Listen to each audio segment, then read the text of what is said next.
It was a late autumn night in 2006, when the quiet town of Silverton, Oregon, slipped into a kind of darkness it had never known before.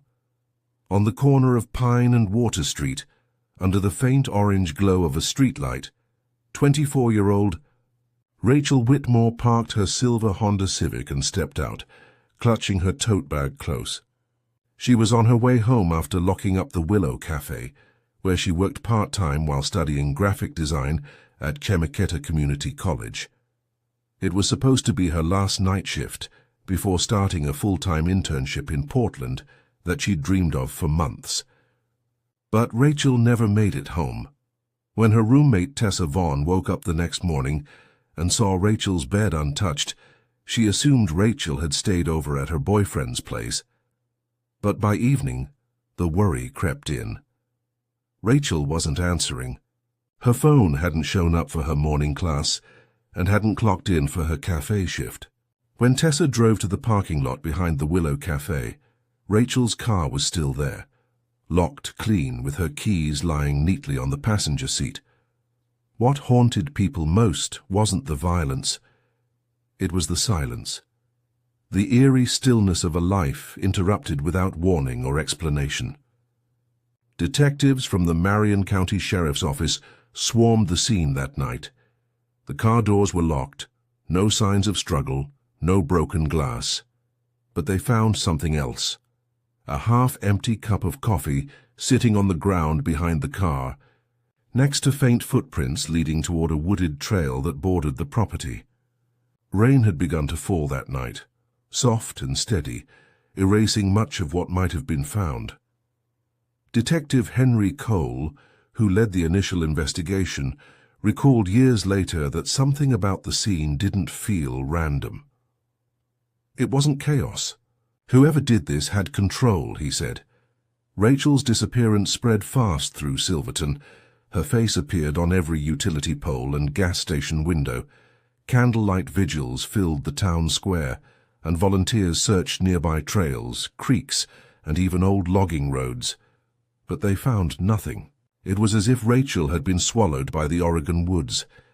Her parents, Dennis and Linda Whitmore, drove from Bend every weekend, hoping to join search teams or at least meet with police for updates. Every time the phone rang, Linda later said in an interview, I prayed it was her voice. Every time it wasn't, a part of me broke a little more. A week later, a local fisherman discovered a torn piece of fabric tangled in the brush near Abiqua Creek, 6 miles from Silverton. The color matched the brown jacket Rachel had been wearing that night. Lab tests confirmed it was hers, but there were no fingerprints, no blood, no DNA strong enough to identify who it belonged to. The case turned cold faster than anyone expected. In the early months of 2007, detectives followed a few leads: a man who'd been seen loitering near the cafe, a transient who disappeared days later, but each lead dissolved into dead ends. The cafe's outdoor camera, mounted above the back door, had malfunctioned the night she vanished. What could have been a breakthrough turned into another bitter piece of irony. Rachel's boyfriend at the time, Mark Hensley, was questioned repeatedly. Their relationship had ended only a week before she disappeared, and while his alibi checked out, he was at a family barbecue 2 hours away, rumors spread like wildfire through the town. Everyone wanted someone to blame, Tessa recalled. It was easier to point than to face the fact that she was just gone. As years passed, new detectives came and went, but the box labeled Whitmore Case gathered dust in storage. Then came 2012, 6 years later, when a hunter stumbled upon human remains near an abandoned service road just north of Silver Falls State Park. The bones were scattered, partially buried beneath thick layers of moss and pine needles. Nearby lay a rusted charm bracelet with the letters RW dangling from its clasp. The coroner later confirmed it was Rachel. After 6 years, the Whitmore family finally had an answer to one question, but hundreds more remained. Who took her? Why? And how had they evaded everyone for so long? Detectives re-examined every piece of evidence: the jacket scrap, the footprints, the coffee cup. All of it went back to the state crime lab for retesting using new DNA technology. Back in 2006, those samples had been too degraded for meaningful results. But forensic science had advanced since then, and investigators hoped that even a trace could lead to something. They were right, almost. In 2013, a partial male DNA profile surfaced on the coffee cup lid found near Rachel's car. But the sample was too weak to match any known offender. It sat in the state's CODIS database, waiting for a connection that might never come. Meanwhile, Linda and Dennis tried to rebuild their lives. They moved back to Bend, established the Rachel Hope Foundation, and dedicated it to supporting families of missing persons. Every year on November 3rd, the night Rachel vanished, they lit 24 candles, one for each year of her life. For Detective Cole, the case never really left him. Even after retiring in 2018, he'd visit the office just to check if there was anything new on Whitmore. It became personal, a promise he couldn't let go of. In early 2024, 19 years after Rachel's disappearance, a young forensic analyst named Sophie Klein was reviewing cold case samples for an interagency project. She reran Rachel's evidence using a method known as MVAC collection, a process that extracts touch DNA from porous surfaces, something that hadn't been possible back in 2006. From the torn jacket fragment, Sophie recovered a microscopic trace of male DNA that matched the profile on the coffee cup. But this time, the sample was strong enough to upload into the National Genealogy database used for familial searches. When the results came back, one name stood out: Darren Cole, a man from Salem who had distant genetic ties to the recovered profile. Investigators began building a family tree, tracing branches across Oregon and Washington. After weeks of cross-referencing age, geography, and known movements in 2006, one person fit every marker: Lucas Grant, a 42-year-old construction worker who had lived in Silverton at the time of Rachel's disappearance. Lucas had no prior convictions, but had been questioned years ago for trespassing near a women's shelter. He'd also worked as a part-time janitor, just 2 blocks from the Willow Café. When detectives looked into his past employment records, they discovered he'd quit his job the morning after Rachel vanished. 19 years of silence had finally started to crack. Detectives from the Oregon State Police Cold Case Division gathered quietly around a long wooden table on a rainy Tuesday morning in April 2025. The name Lucas Grant was written in bold marker on the whiteboard. Beneath it, 2 photographs were pinned side by side, one of Rachel Whitmore smiling in her cafe apron, and one of Lucas, taken from a 2005 construction site photo, sunburned and unaware that his past would one day surface. For the first time, in 19 years, the air in that conference room felt charged with purpose. Detective Sophie Klein, the young analyst who'd recovered the new DNA, explained how the trace collected from the jacket matched the genealogy hit. It wasn't direct evidence yet, but it was enough to justify a covert collection of Lucas's DNA. Within days, surveillance teams began watching him. Lucas, now 61, lived alone in a 1-story rental house just outside Salem. He worked odd maintenance jobs and spent most evenings at a small roadside bar, keeping to himself. To neighbors, he was quiet, polite, even helpful. No one could have imagined he once crossed paths with a young woman who'd never return home. On May 2nd, investigators followed him to a gas station where he tossed a paper coffee cup into a trash bin. Officers retrieved it minutes later, sealed it, and rushed it to the state crime lab in Portland. 3 days later, the result came in: a perfect DNA match to the profile recovered from Rachel's jacket and the coffee cup found near her car. Detective Klein stood in silence when she saw the confirmation on her screen. 19 years of silence had finally spoken. The arrest warrant was signed that same evening. At dawn, unmarked vehicles rolled up quietly to Lucas Grant's house. He was standing by his porch with a mug of coffee, watching the sunrise. When the detective stepped out, badges glinting, his face barely moved. "Lucas Grant," the lead officer said, "you're under arrest for the 2006 murder of Rachel Whitmore." He didn't resist. He just nodded once and whispered, "I wondered how long it would take." The small town of Silverton awoke to the news with disbelief. Many residents who'd lived through Rachel's disappearance had long stopped expecting closure. Local radio stations replayed her story all morning, clips from old interviews, the candlelight vigils, and the moment her remains were found in 2012. People stopped in the streets listening. Some cried. Some simply stood in silence, remembering. At the Marion County Sheriff's Office, Rachel's parents were invited to meet with detectives before the press announcement.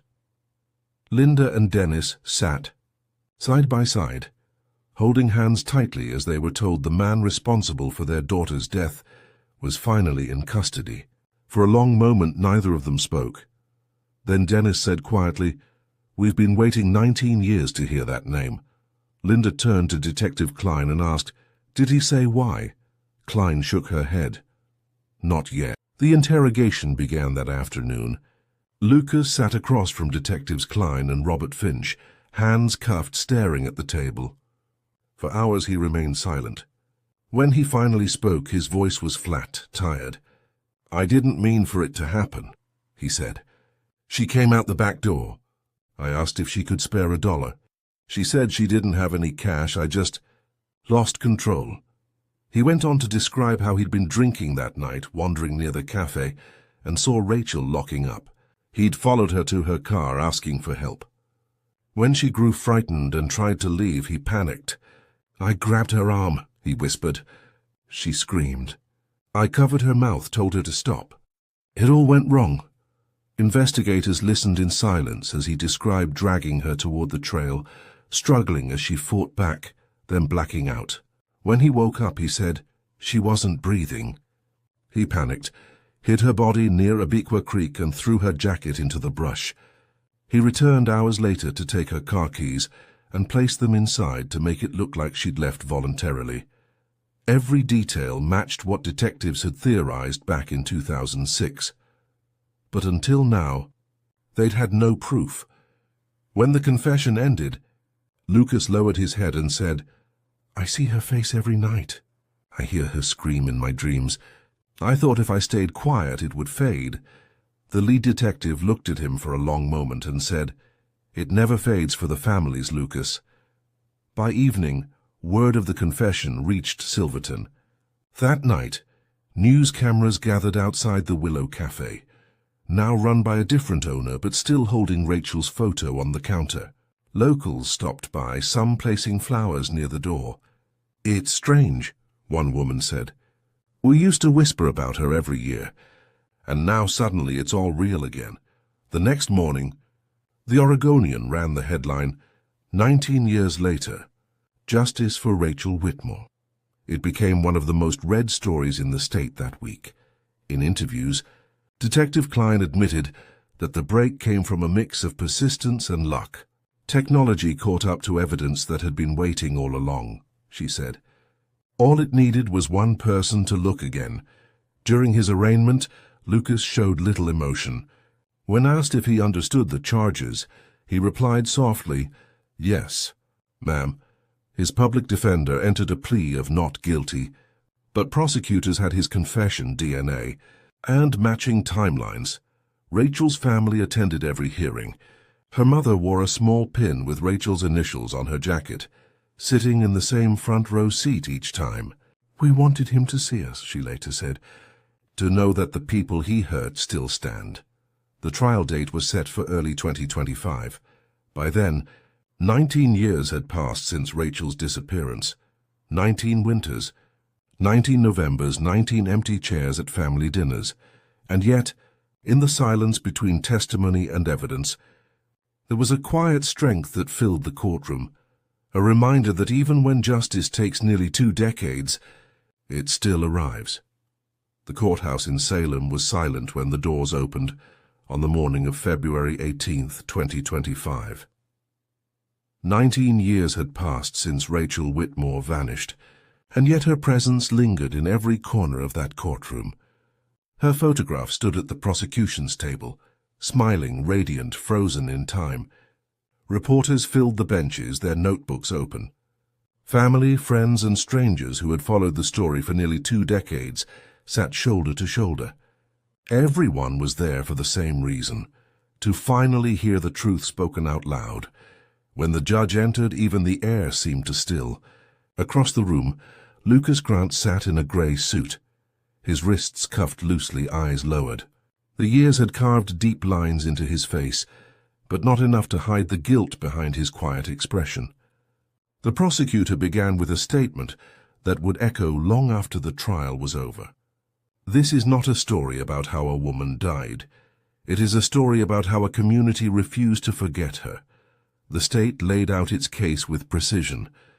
They showed photographs from the night Rachel disappeared, the car parked behind the Willow Café, the trail leading toward the woods, and the cup found on the ground. They replayed snippets of Lucas's own confession. The jurors watched as his voice filled the courtroom. "I didn't mean for it to happen. I thought she'd forgive me." The sound of his words made Rachel's mother weep quietly in the front row, her hands trembling as she held her husband's arm. The defense tried to dismantle the confession, claiming it was made under emotional pressure, that Lucas had been manipulated after nearly 9 hours of questioning. But the prosecution countered with evidence no argument could undo. The DNA found on Rachel's jacket, the genetic genealogy tracing him through distant relatives, and the fact that his story matched details only the killer could have known. Detective Sophie Klein testified next. Her voice was steady but heavy with emotion. She described how she'd reopened the evidence file, the torn fabric, the sample collection, and how the MVAC test finally revealed what older technology couldn't. "It wasn't luck," she said. "It was persistence." Rachel's case mattered to us, even after the headlines stopped.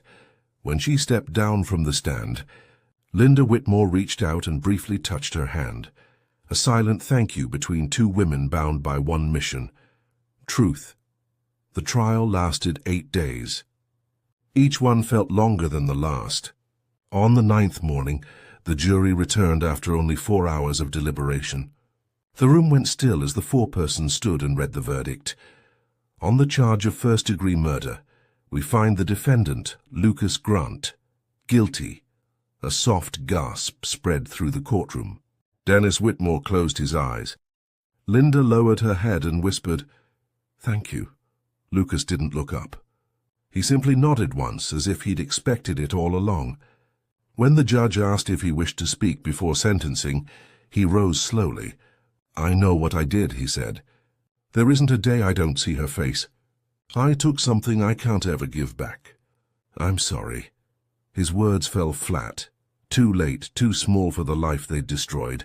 The judge sentenced him to life in prison without the possibility of parole. "For 19 years, the judge said, "you allowed a family to suffer in silence while you lived freely among them. That silence ends today." As deputies led him away, the courtroom remained silent. The Whitmore family stood together, tears streaming but shoulders lifted. After almost 2 decades, justice had finally found its way home. Outside the courthouse, the rain had stopped. The sky above Salem was a pale silver, the kind that turns every sound into quiet reflection. Cameras surrounded the Whitmores, microphones waiting for their first words. Dennis spoke first. "We prayed for this day, but now that it's here, it doesn't bring happiness. It brings peace. Rachel can rest now." Linda stepped forward, holding a small photo of Rachel against her chest. "For 19 years we waited in silence," she said softly, "but the truth never stayed buried. It always finds its way out." That night, as news of the verdict spread, Silverton lit candles outside the Willow Café once again. Dozens of people stood in the drizzle, holding candles under umbrellas. the flickering light reflecting in the windows. Someone played Rachel's favorite song on a small speaker, a quiet melody that drifted into the night air.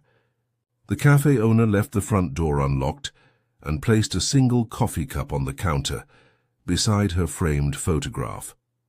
"For Rachel," the note read. Detective Klein attended the vigil too. She stood near the back unnoticed, watching the crowd. To her it wasn't about victory. It was about the long chain of people who never stopped believing.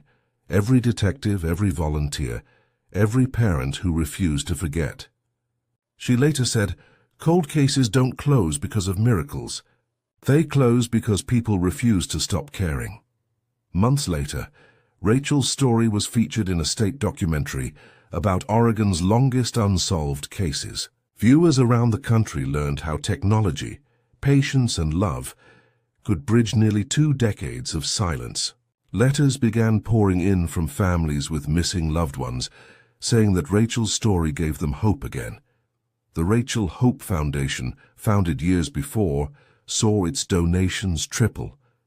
They used the money to help fund forensic genealogy research, the very science that had solved her murder. Linda became an advocate, traveling to other states to speak with law enforcement about the importance of preserving evidence. In one interview, she said, "I used to hate the word cold.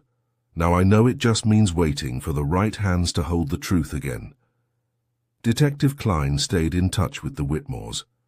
Every November, she drove down to Silverton for the memorial walk.